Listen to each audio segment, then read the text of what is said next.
RTX 5080 akhirnya launching juga, dan beberapa dari kalian mungkin udah nonton reviewnya di channel lain karena perilisan video kita itu agak cukup telat. Dan kalau kita lihat hasilnya itu ternyata nggak terlalu jauh beda ya dengan 4080 Super kalau kata orang-orang. Tapi itu kan kebanyakan yang dibahas adalah yang Founders Edition-nya. Nah, kita mau bahas yang versi ROG dan yang versi paling mahalnya. Kira-kira ini VGA bisa nggak sih main game 4K native di 60 FPS saja? Dan kira-kira bedanya seberapa jauh sih dengan pakai DLSS dan multi-frame generation-nya itu?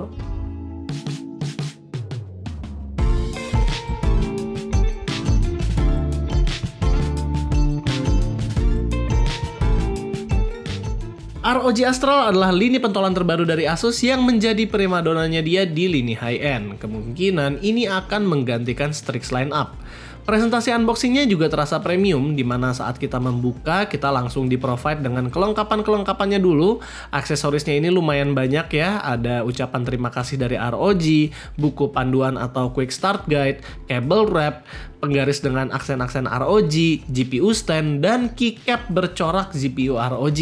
Lucu banget ini keycapnya. Oh iya, buat GPU stand tadi, dia sebenarnya adalah obeng mini apabila kita keluarin sampai ujung. Dan yang terakhir, pastinya kita juga diberi 3x8 pin ke 12 VHPWR buat PSU yang belum support dengan ATX 3.1. Ya, namanya GPU mahal, ROG harus memberikan detail-detail kecil buat justify harga dari GPU ini. Barulah setelah pelengkap-pelengkap tadi, kita diberi GPU-nya yang gede dan tebal ini. Jadi inilah ROG Astral RTX 5080. Sebenarnya secara desain dia agak berbeda dengan Strix series, namun overall ini mirip-mirip lah. Bentuknya boxy, masih berfokus pada metal housingnya, namun logo merah biru yang ada di Strix sekarang sudah tidak ada, dan desainnya sekarang lebih difokuskan menjadi barang industrial. Heatsinknya terlihat sudah di-coating dengan ujung yang juga udah rapih banget, namun di sini lucunya di sebelah colokan 12 VHPWR-nya ada dua fan header yang gunanya adalah untuk menjadi extension apabila kalian mau memakai fan di dekat GPU. Dimensi ROG Astral ini juga cukup besar, panjangnya sekitar 35,8 cm dengan lebar 14,9 cm dan tebalnya 7,6 cm. Ini cukup besar dan nggak bisa dimasukkan ke dalam casing PC Mini ITX seperti Fractal Design Ridge. Jadi kelihatan ya kalau GPU ini bukan untuk Mini ITX build, melainkan untuk build yang gede-gede aja. Kalaupun sudah dimasukkan ke dalam casing besar, benar-benar disarankan untuk memakai GPU stand karena ini juga GPU-nya lumayan berat. Tetapi walaupun dia termasuk gede, GPU ini hanya memakan 2 slot aja loh. Walaupun secara tebalnya dia ya memang memakan 3,8 slot. Untuk koneksinya dia ada 2 HDMI 2,1B dan 3 DisplayPort 2,1B juga.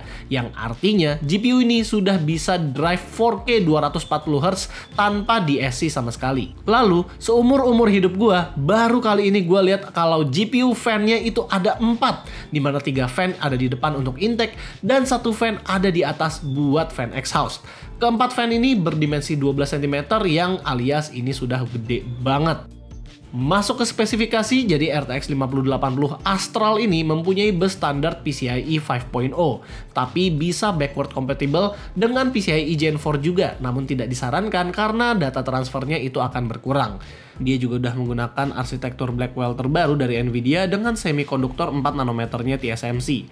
VRAM-nya masih sama dengan RTX 4080 yaitu 16GB tapi sudah GDDR7.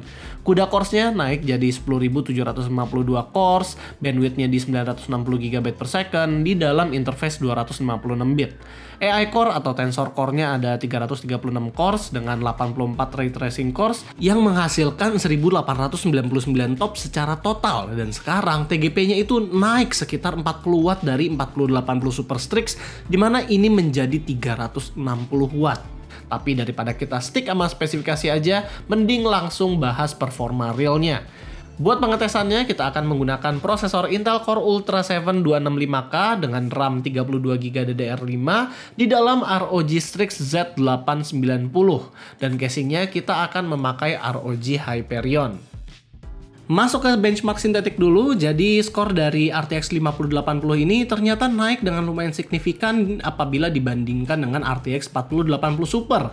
Dan kalau bandinginnya itu sama 3080 Ti, ini adalah peningkatan yang jauh banget. Kalau di Time Spy skornya malah mirip-mirip dan cuma kalah sedikit dari 4090, lalu harus diakui kalau peningkatan performa ray tracingnya itu lumayan kerasa apabila dibandinginnya sama RTX 4080 Super dan meningkat jauh dibanding 3080 Ti.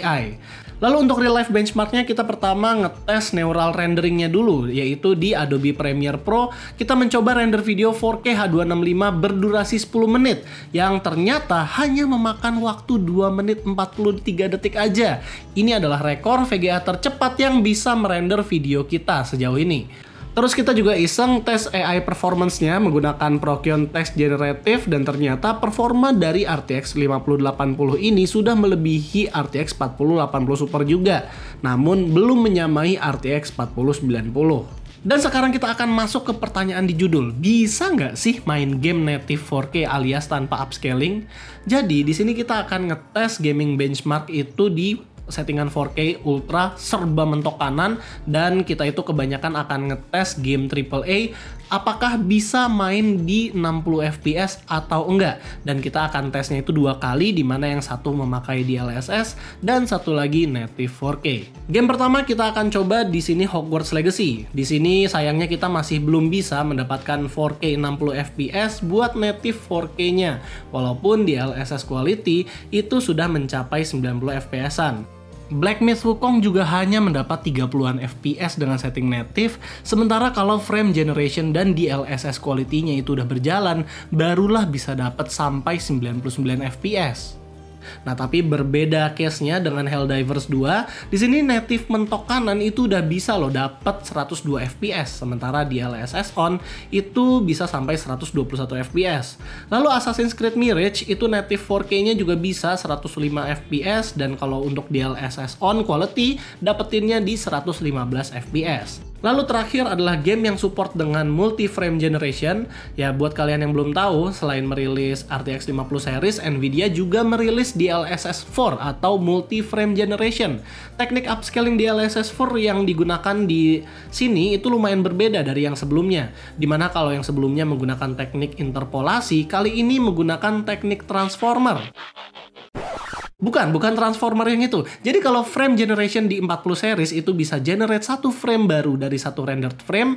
Nah, di multi frame generation ini bisa mengenerate sampai 3 frame dari satu rendered frame. Ya, beberapa orang banyak sih yang skeptis dengan hal ini karena seolah-olah kita itu diberikan frame palsu yang di-generate oleh AI. Tapi ini akan memungkinkan kita untuk main game yang tadinya mungkin di 50-60 FPS bisa menjadi 240 FPS dengan catatan akan menambah PC latency-nya juga.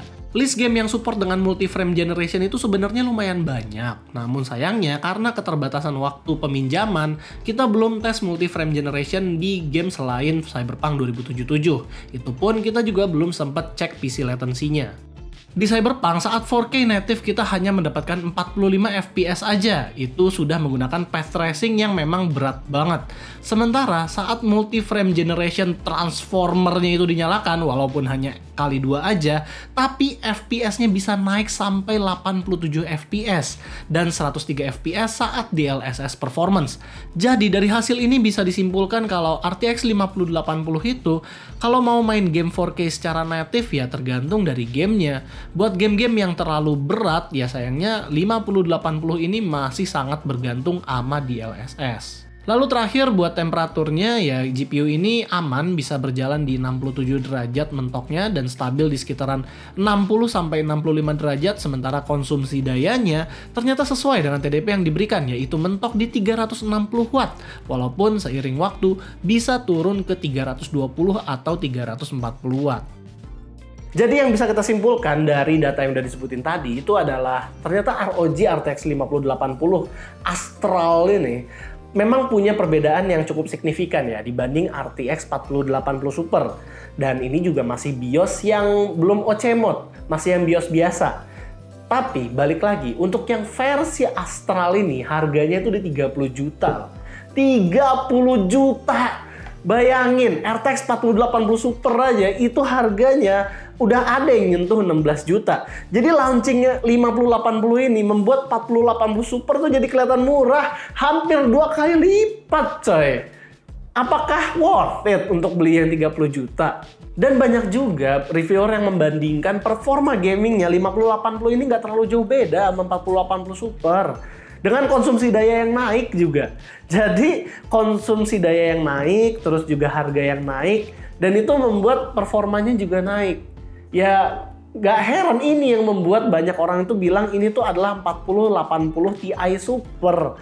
Ya kalau kalian gak butuh-butuh banget multi-frame generationnya itu menurut gua belum deh untuk upgrade ke 5080, kecuali kalau nanti harganya agak-agak turun sedikit ya. Nah terus kalau misalnya kalian punya 3080 Ti, mungkin untuk upgrade ke 5080 itu baru make sense karena peningkatan performanya itu jauh. Cuman untuk yang 5080 ini coba kalian consider yang versi Prime-nya deh. Asus punya juga yang Prime-nya itu harganya cuma 23 juta. Dan itu kayaknya harganya lebih seksi ya daripada si 5080 Astral ini. Dan kalaupun mau ganti ke 4080 Super juga harganya itu bahkan di belasan juta sekarang. Ya 5080 ini membuat harga 4080 Super itu jadi murah lah sekarang di pasaran. Jadi kalau kalian ada yang kepikiran mau upgrade ke 4080, ya mungkin ini saatnya kali ya. Di saat dia udah lagi turun-turunnya dan 5080 masih mahal-mahalnya. Dan kalau misalnya kalian punya pekerjaan di AI training atau 3D, ya memang Nvidia masih leading di beberapa aplikasi 3D itu mereka masih sangat kenceng karena kompatibilitasnya, dan untuk rendering apalagi kalau di video editing atau film editing dia juga punya neural rendering sekarang, dan untuk AI training juga ya RTX 50 series itu kencengnya nggak bisa dibandingin lah karena memang terbuat untuk itu dia. Dan balik lagi kalau untuk gamers mungkin gue bisa sarankan untuk ya lihat-lihat yang 40 series lah yang sekarang lagi murah-murahnya. Jadi itu aja sih paling video kita kali ini. Kalau kalian suka dengan videonya jangan lupa untuk kasih kita like, share, dan subscribe. Dan di sini gue Rizky, always stay safe and stay healthy.